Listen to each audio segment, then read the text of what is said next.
A paz do Senhor, queridos irmãos, neste dia chamado hoje, eu rendo graças a Deus por tudo quanto o Senhor tem feito em nossas vidas e continua fazendo em nosso meio. A Ele toda a honra, toda a glória, todo o louvor e toda a exaltação.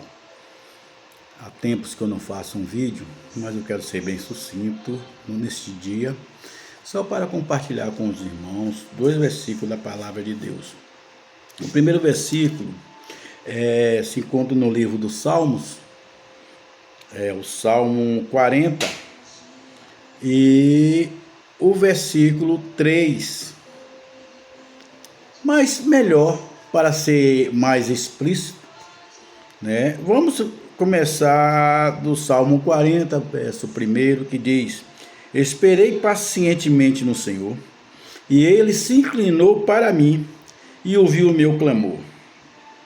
A palavra pacientemente dirige nossa atenção ao pensamento de que Deus, às vezes, não responde imediatamente.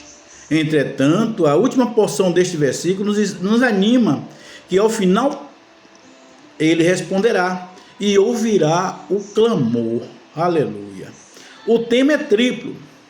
De Redentor, Ele é nosso Redentor, posto que Ele expiou nossos pecados, já que os pagou e os admitiu como se tivessem sido seus próprios.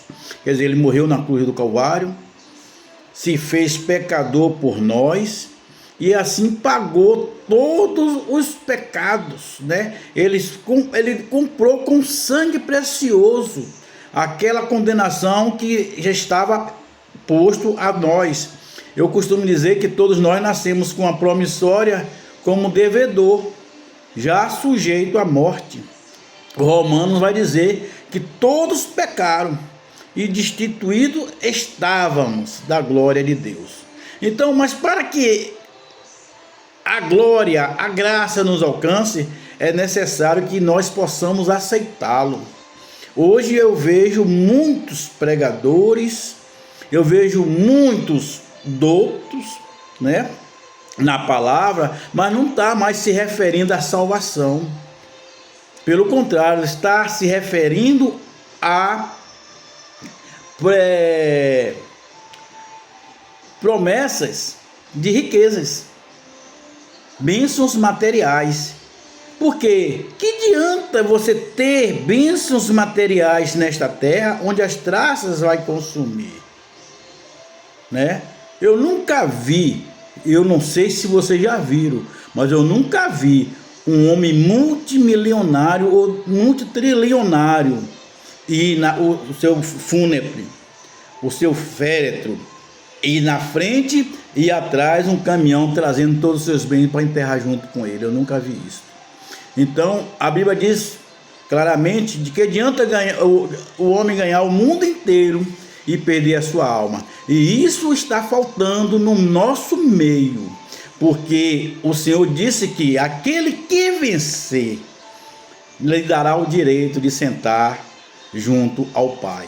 Em outras palavras, ele disse que iria para o céu preparar, porque nós não somos do mundo, mas ele veio buscar aqueles que se havia perdido e foi preparar lugar. Mas muitos estão focados em procurar a Deus para ter, não é para ser.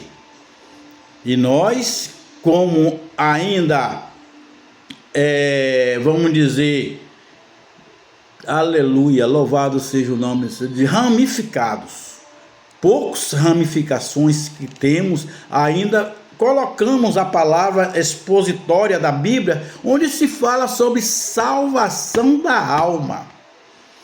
A Bíblia, ela não promete de maneira nenhuma bens material na terra. Ela é taxativa em dizer de que adianta ganhar o mundo inteiro e perder a sua alma.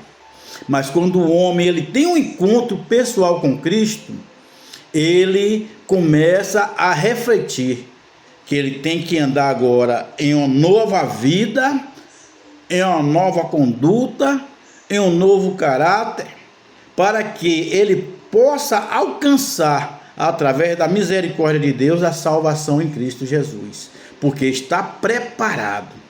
Mas estamos ainda na terra, não estamos salvos, estamos caminhando para a salvação. Mas muitos não estão nem aí, querem juntar tesouro na terra e procura o meio,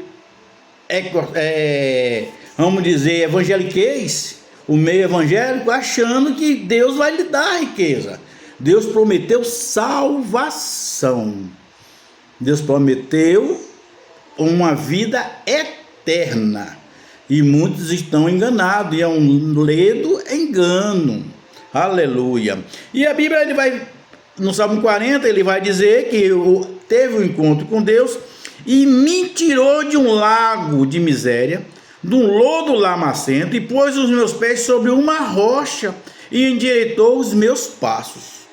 O salmista também diz assim: foi-me bom ser afligido, porque antes de ser afligido eu andava errado.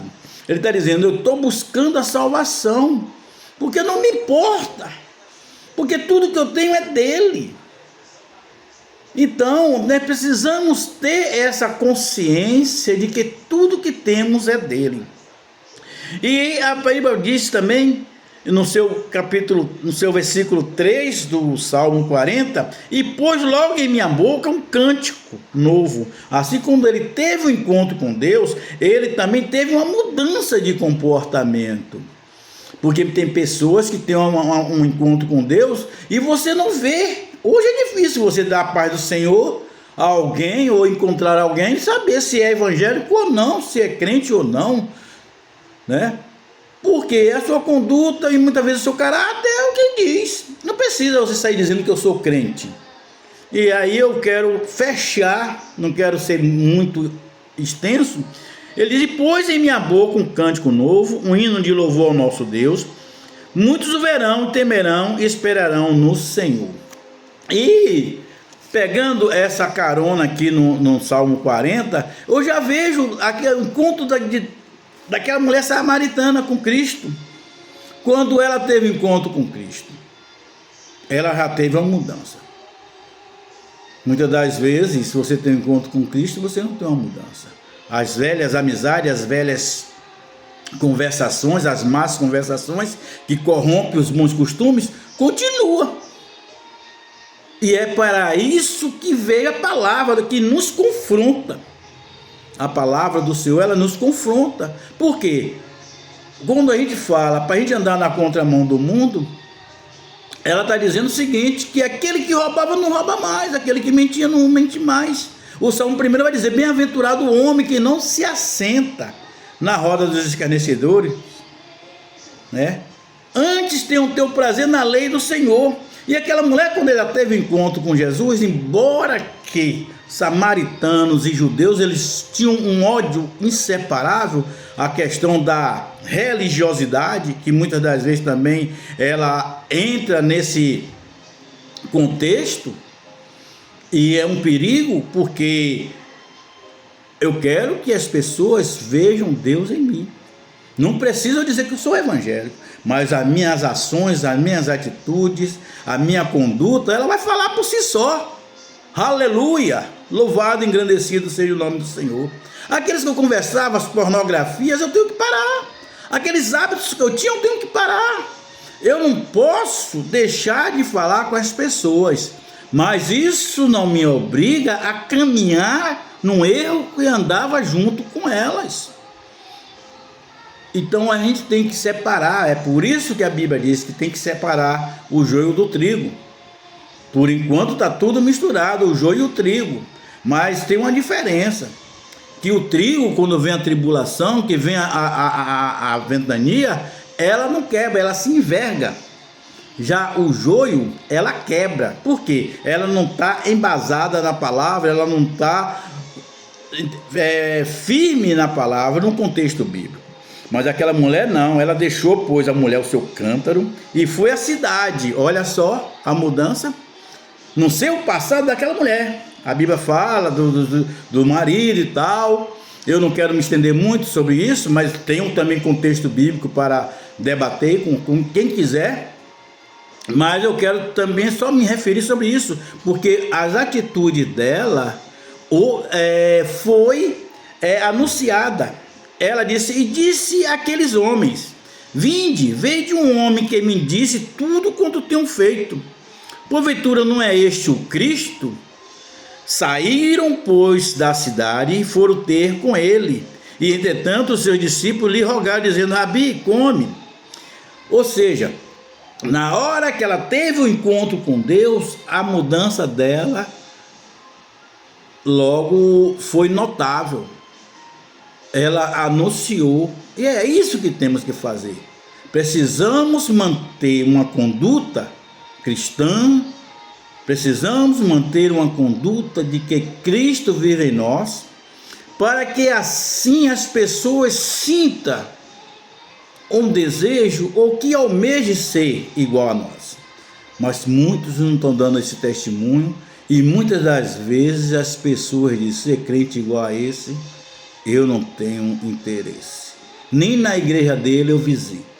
Por conta disso, a Bíblia fala: pela conduta de vocês, o meu nome está sendo blasfemado todos os dias. Então fica a palavra: aquele que teve encontro com Cristo, ele tem de imediato cortar todos os hábitos antigos, deixar as coisas para que para trás ficam, e ter um encontro pessoal, porque aquele que tem um encontro com Deus, ele se torna sedento. E quando ele se torna sedento, ele busca uma intimidade, e através dessa intimidade ele cria um relacionamento, noiva com noivo.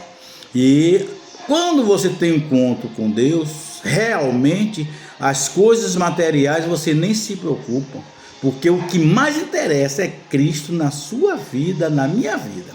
E que Deus abençoe. Não quero ser muito extenso, e assim Deus continue abençoando ricamente a cada um de vocês.